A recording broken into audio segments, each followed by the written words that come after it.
Hi viewers, welcome to our channel. ప్రస్తుతం మనతో పాటు సీనియర్ జర్నలిస్ట్ దాము బాల సార్ వారితో మాట్లాడదాం. నమస్కారం సార్. నమస్తే సార్, జానీ మాస్టర్కి సంబంధించి నిన్న అత్యాచార కేసు నమోదైంది కదా, ఏ సెక్షన్ల కింద కేసులు పెట్టారో అది వివరాలు అయితే వచ్చాయి బయటకి.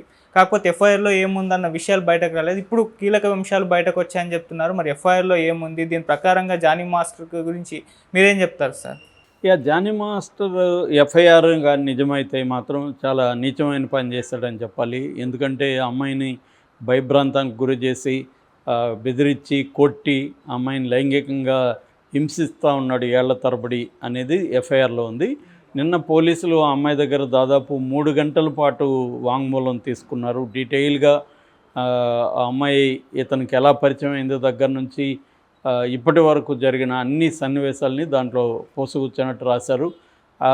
దాంట్లో అమ్మాయి అతి భయంకరమైన విషయాలు చెప్తుంది. అమ్మాయి ఏంటంటే, అమ్మాయి మామూలుగా అయితే అమ్మాయి పేరు ఇప్పుడు సెలబ్రిటీ కాబట్టి అందరికి తెలిసిపోయింది. ఫోటోలు అన్నీ కూడా బయటకు వచ్చాయి, వీడియోలు కూడా బయటకు వచ్చాయి. సో అమ్మాయి పేరు మధ్యప్రదేశ్, ఇప్పుడు 21 ఏళ్ళు అమ్మాయికి. సో ఆమె 2017లో ఫస్ట్, అంటే అప్పటికి ఇంకా చైల్డే ఆమె. సో 17 అంటే 21 అంటే ఎన్నేళ్ళైంది? 6 ఏళ్ళైంది. 7. సో 6 ఏళ్ళకు ముందే ఆమె వచ్చింది, డీలో పాల్గొనింది. 2019లో ఆమె దీంట్లో వచ్చింది. 19 అంటే ఇప్పటికి 5 ఏళ్ళు అయినట్ట, 5 ఏళ్ళు దాటింది. 6 అంటే 16 ఇయర్స్ ఉంటుంది.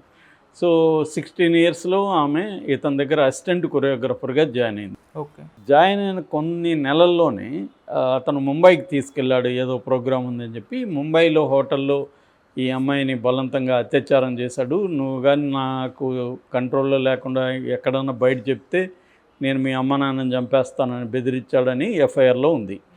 అంటే ఆమెని బాలికగా ఉన్నప్పుడే చేశాడు. ఇది ఆల్రెడీ అమ్మాయి మీద ఇప్పుడు ఇతని మీద కేసులు ఏంది? 376 కేసు, 323 గాయాలు చేసిన కేసు, 506.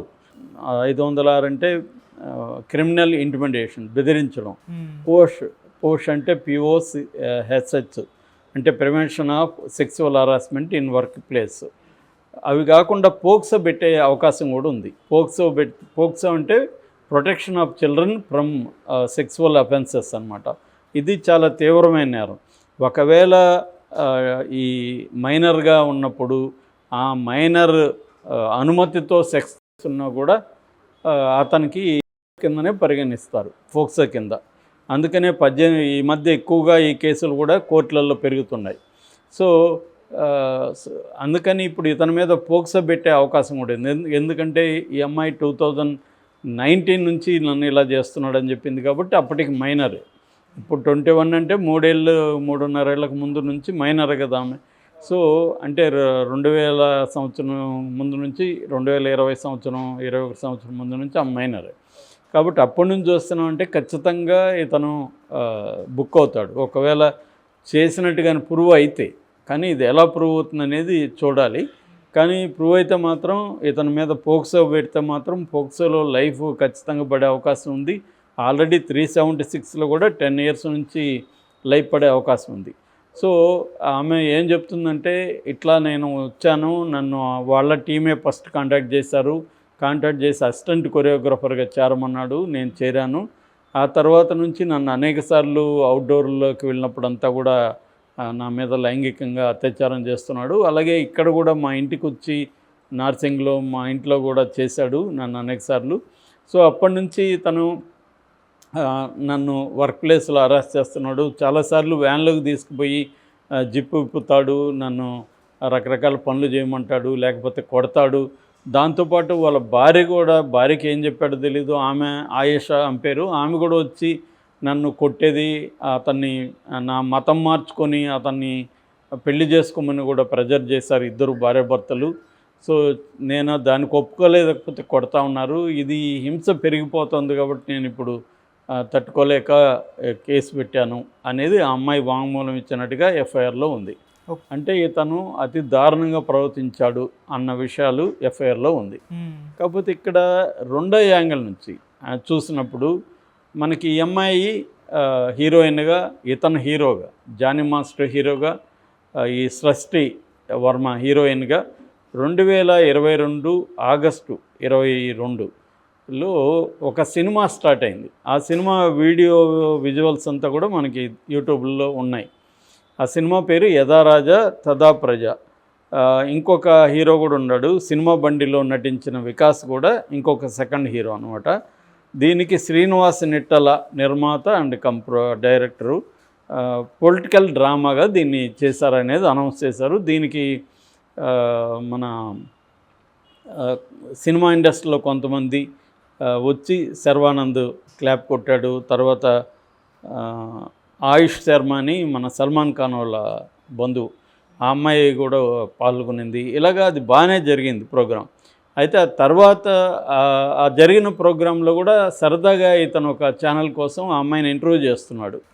ఏమండి అని అడుగుతున్నాడు. ఆ అమ్మాయి ఏమో చాలా ఆనందంగాను హోయిలో పోతారంటారు కదా హీరోయిన్లు, వగలుపోవడం, అలాగా సరదాగా క్యూట్గా ఉంది వాళ్ళిద్దరు ఇంటర్వ్యూ.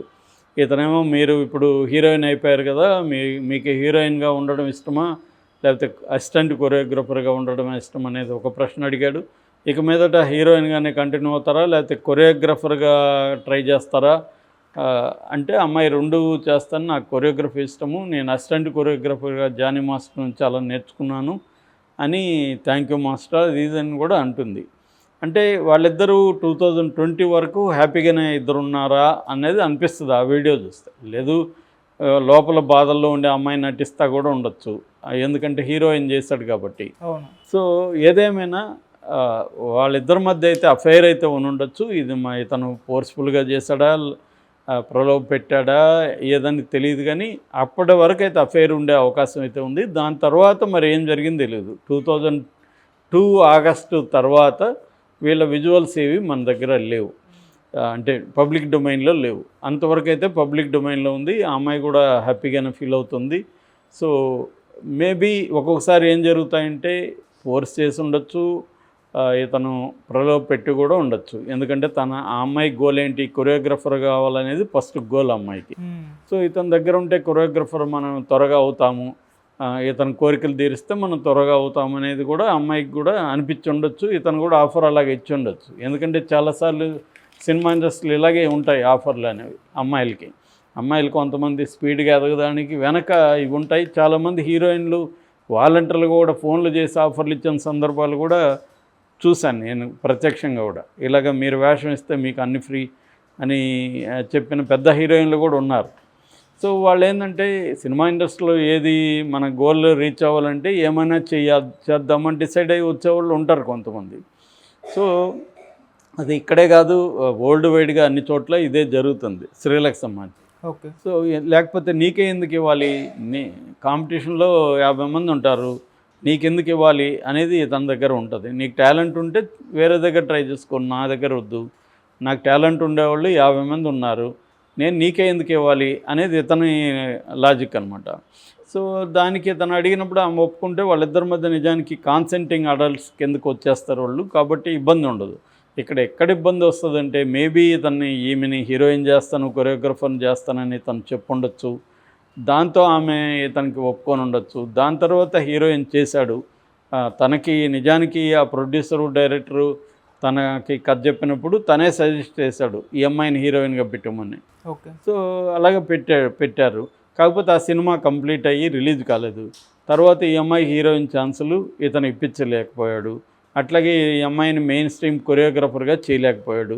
సో కాబట్టి కొరియోగ్రాఫరు చేయలేదు, హీరోయిన్ నన్ను చేయలేదు, రెండోది నన్ను వేధిస్తూ ఉన్నాడు లైంగికంగా, ఎప్పుడు కావాలంటున్నాడు అని అమ్మాయికి కోపం వచ్చి ఉండొచ్చు.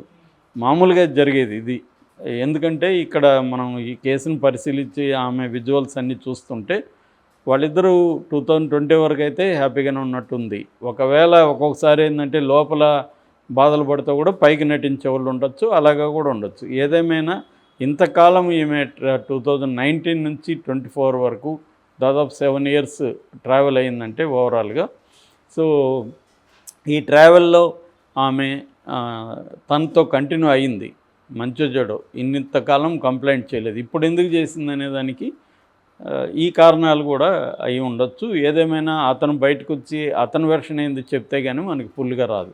ఎప్పుడైనా ఆరోపణలే నిజం వాస్తవం అని చెప్పలేము. ఖచ్చితంగా ఇతను ఆ అమ్మాయిని ప్రలోభ పెట్టడం, ఇండైరెక్ట్గా బెదిరించడం చేసినట్టుగా అయితే ఇప్పటికి ఉన్న సమాచారం ప్రకారం అనిపిస్తుంది. ఓకే. దానికి ఆ అమ్మాయి కూడా కాన్సెంట్ అయితే ఇచ్చింది, తనకి ఈ ఛాన్స్ ఇస్తాడని.